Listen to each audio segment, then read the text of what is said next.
There is no guarantee for success, but there are ways to get closer to it when you do the right things. Who you surround yourself with is just as important as what you do. Finding the right people, the right classes, the right activities, and taking the right tests are all decisions that shape your future.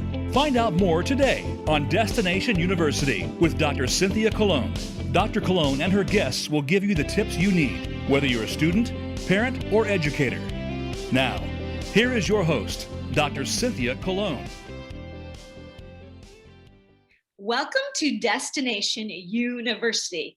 We're running a special series called 30 Teens and 30 Dreams, following students who have been admitted to college and are dishing out on all the behind the scenes truths, what they did right, what they would do differently, and even some tips today that you're going to hear from Sean. He's got some good ones. If you are a college-bound teen or a champion of one, you are exactly where you're supposed to be. Today, we're going to meet Sean.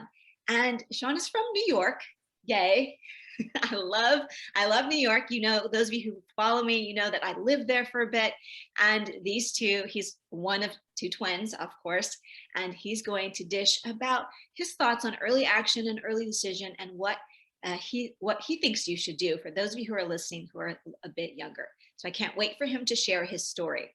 Before we jump in, let me give you our hot tip of the day from our friends over at bigfuture.org. It is free. It's a mobile-friendly app that gives you a personal guide on the college admission journey. You can explore careers, you can plan for college, and you can even learn how to pay for college. Now, who doesn't need to know that? Speaking of paying for college, you can also explore scholarships. You can get matched based on your background, your achievements, and your career goals.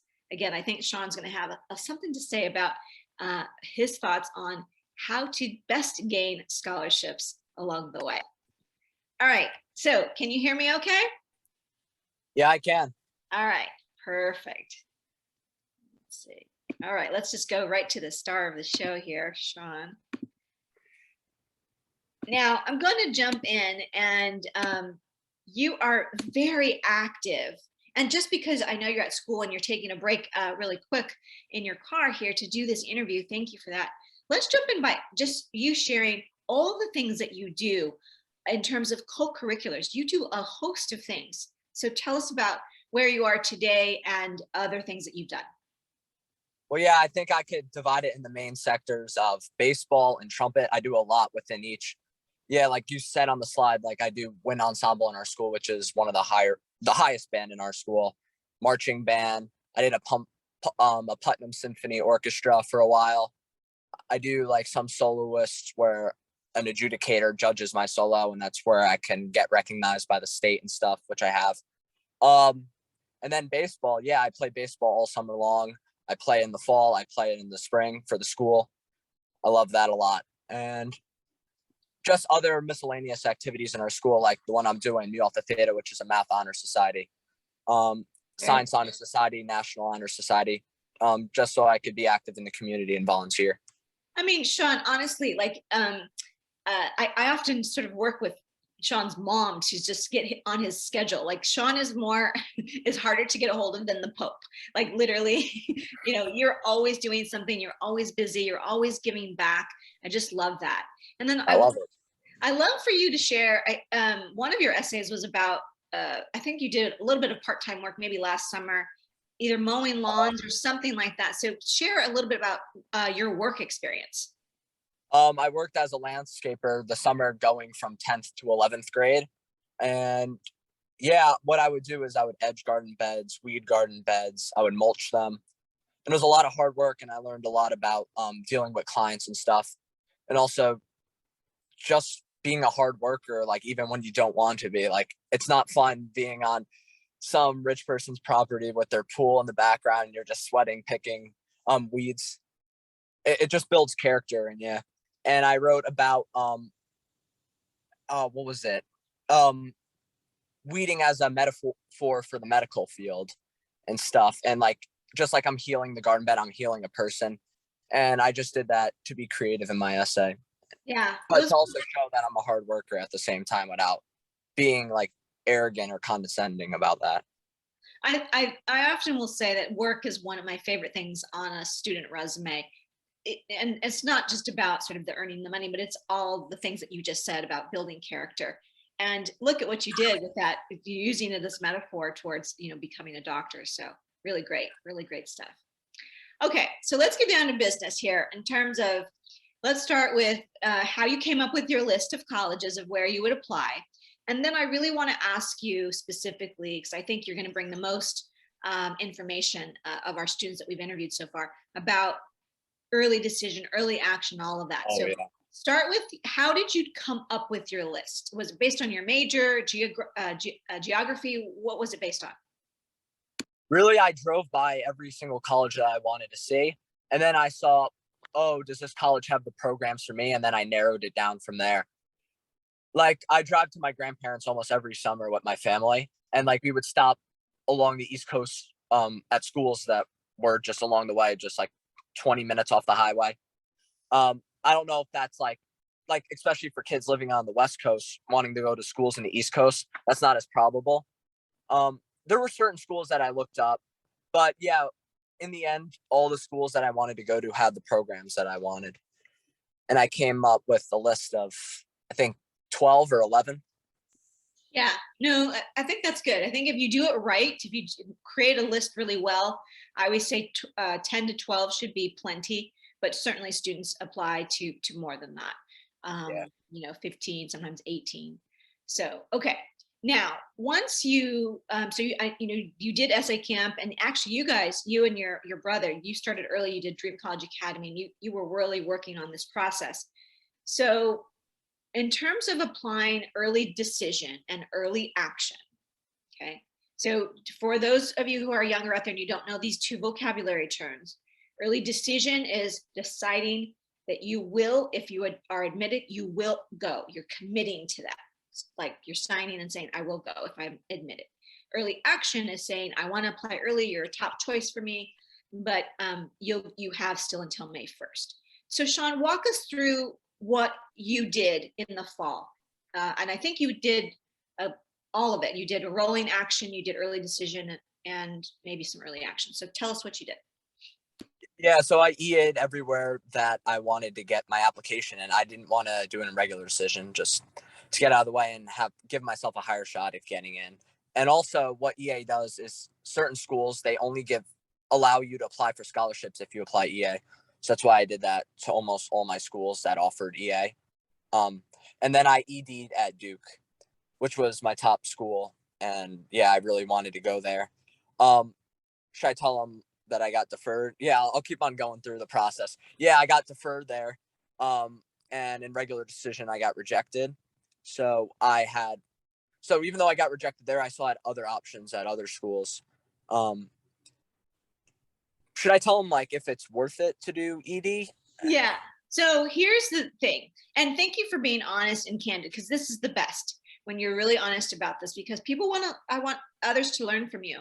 So if you had to do it again, would you rearrange that? Would you change would you decide to do a different ED school? So again, what he just said was he applied mostly early action EA at almost all his schools. So that he was really, because you were prepared and organized and ready to apply, and B, because that was a good decision for you.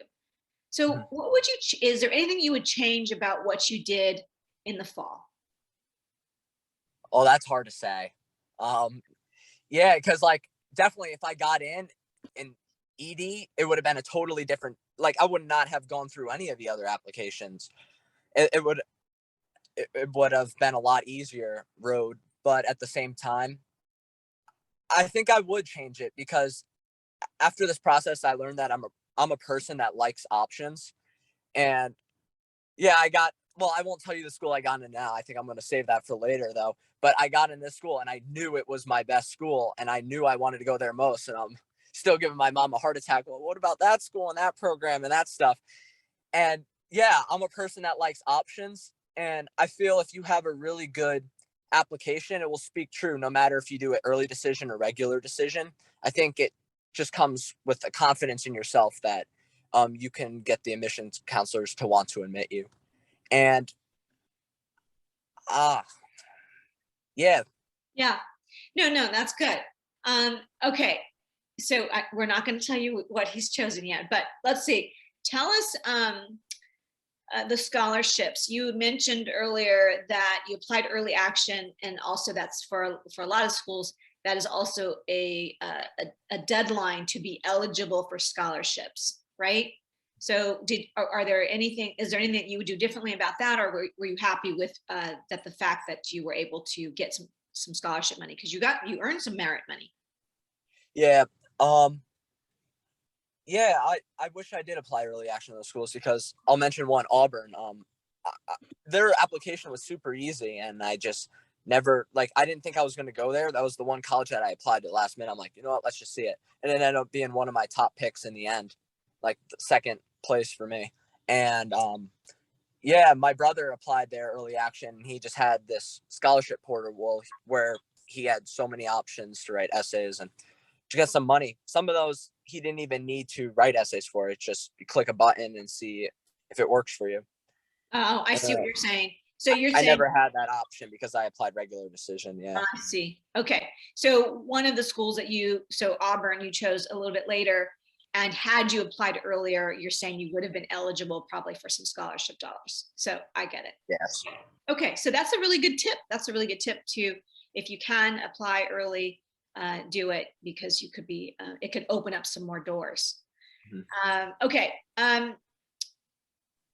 We've talked a little bit, so really quickly to add to what did you do right in the last 4 years? What advice would you give to those who are freshmen, sophomores right now thinking about college? And then what would you do differently, if anything, in terms of the whole process? I think it starts with a good foundation. Like, I'm a person that wasn't thinking about the college process until I started doing DCA camp midway through my junior year. But I'm so glad that I stuck myself out there freshman year and I joined all these honor societies and just got in the system of joining clubs and spending my time outside school doing other stuff. And I built a lot of fundamentals and character doing that, to the point where when I did the college admissions process, it was easier to manage my time and stuff. It not only helps your application though, but I think it just also helps you as a person. Awesome. Just starting early. Yeah. Okay. So any advice that you would give yourself if you were going through this process again? What would you do differently? Anything? Start thinking about essay topics earlier. The first time I thought about essays was DCA, and I wish I thought about certain topics earlier. Not only I could have been more productive. Like, I remember I wrote that weeding essay, like in the last moments, it just hit me and I was just writing furiously. But most of that time I just spent thinking. I think anyone could get the college essay, Common App essay done, or whatever mode of whatever application service that you use. But it just takes time at the end of the day. And if you just put in the time, whether it is thinking about it, like just set a timer 30 minutes, just thinking about what you're going to write. Yeah. And it's also like a contradiction because you can't really think too much about it because some of that stuff comes natural. Like, I could spend like an hour thinking and then I come up with my idea in 20 seconds and I have it typed in 2 minutes, like the baseline for everything. That's at least how I think. I don't think it's like a one size fits all, but regardless, yeah, if you have time to think about it, I think it's all going to work out for you. Well, so what Sean is talking about, he's said DCA, Dream College Academy. It's a course that we run and we offer for freshmen, sophomores, and juniors. And what he's also talking about is if you get in the mindset and you start thinking about college and start thinking about college essays, slowly but surely, all of a sudden, I think you might agree that once you go through essay camp or module 5 in DCA, your brain starts to almost think so much. Every time you go out somewhere, you can turn almost anything into an essay. And that's where sometimes you get some of your ideas. So yes, once Sean knew how to write an essay, he was able to come up with an idea and then put it to paper really quickly. So that was great. Okay, so tell us where you were admitted. I know it's on your card, but you tell us where you were admitted, and then we'll do a drum roll and you'll tell us where you're headed. I got admitted to Auburn, Northeastern, Boston College, Binghamton, NC State, and University of Virginia. Drum roll, please. Okay, and the winner is UVA. UVA. Oh my goodness. Okay, so I mean, I didn't know if you were going to pick Auburn or Boston College or UVA. Yeah, it was a tight run. Like I remember I said earlier that like there was one school that was the best. That's what I felt UVA was. But to be honest, though, I really could have gone anywhere if I felt swayed in one moment to go to one school or not. So you said it came. So Auburn was a close possibility. Was there a third one? Like which ones were you choosing between at the very end? I would say Binghamton, which is SUNY Binghamton. Yeah, Auburn and UVA. I got admitted to Boston College and Northeastern, and those were great colleges. But I realized I didn't want to be very close to Boston. I like the campus. Like, I didn't want a campus in the city. I wanted one like next to the city. I didn't really want it on the city streets. Yeah. And yeah, Boston College isn't that, but like I just didn't want to be close to like very close to a huge city. Okay, so what was it that UVA, like, how did they win your heart? Like, what was it at the end of the day? I think it was the days on the lawn that I did right before Easter. So they do their days on the lawn, they call it. And what you do is you meet a bunch of fourth year students there, and they give a bunch of speeches right in front of their rotunda. That's the center of their campus. And we just did, I applied for engineering, biomed. And yeah, I did an engineering tour, and I met a bunch of kids from the class of 26. And I just knew that those people were my people. Yeah. I also knew I wanted to go to a bigger school with big sports because I wanted to join the marching band. And that was also a huge plus. That was probably the only school that besides Auburn, that had a big sports feel to it. Ooh, that's good. Okay, so you knew that. Oh, that makes a lot of sense now. It makes total sense. Oh my gosh, I'm so happy for you. Now, bring in your brother. I know he's close by. I'd love to just get the two of you on camera here. Oh, he just came in. Okay. Hi. Hello. Okay, so if you're joining us, you know that you already met John earlier this month. And so these two twins, John is going to NC State, as you know, and now Sean, we now know, is going to UVA. So, John, what do you have to say to your brother, or each of you? What would you like to say to each other? Well, congrats on going to UVA. Like, I didn't really expect where this kid was going, to be honest, because all those decisions, like, he was just like deciding and just like debating each school like every single day. I'm a bit of an overthinker. And Sean, what do you want to say to your brother? I mean, now you guys are going to be apart. Obviously, I say congrats, and you're also very lucky because he got into that school and he didn't have to think one bit. Kind of jealous of that. He's like, oh, I'm going to NC State, and that was super easy for him, and I'm glad it was easy for him. Yeah. Well, it was easy because you applied earlier, so he knew earlier, and where Sean had to wait to see all his decisions. Yeah. Well, your mom, she is a superhero. She's the one who got you guys rolling with the whole Dream College Academy and just kept on it. So I know she's not there with you right now because you're not at home, but kudos to her for sure. So yeah, definitely. All right, guys, hang on one second. Let me just wrap up and then we'll wave goodbye. Okay. Mom, if you're on the live stream, I love you. Oh my goodness. me too. I'm gonna cry. Okay, I'm telling you, I told you guys were in for a treat with these twins. I just love them. We met long ago. If this episode has in any way fueled your confidence or helped to build your dreams, and how could it not, please share this episode with 3 people in the next 30 minutes. For those parents who are watching, you can join us in our parent group on Facebook called Destination University with a Y-O-U, because the destination is not university, the destination is you, or should I say your team. Sean and John both were part of Dream College Academy and Essay Camp. Essay Camp is officially open. You can go to my website at drcynthiacolon.com/Essay Camp, and where you'll learn everything about it. There you go. All right, be sure to follow for the rest of the month, and we will interview a few more students. It's almost the end. All right, guys, wave goodbye. All right, bye. There's Bye, John. everyone. Okay, have a happy and sunny day. Bye for now.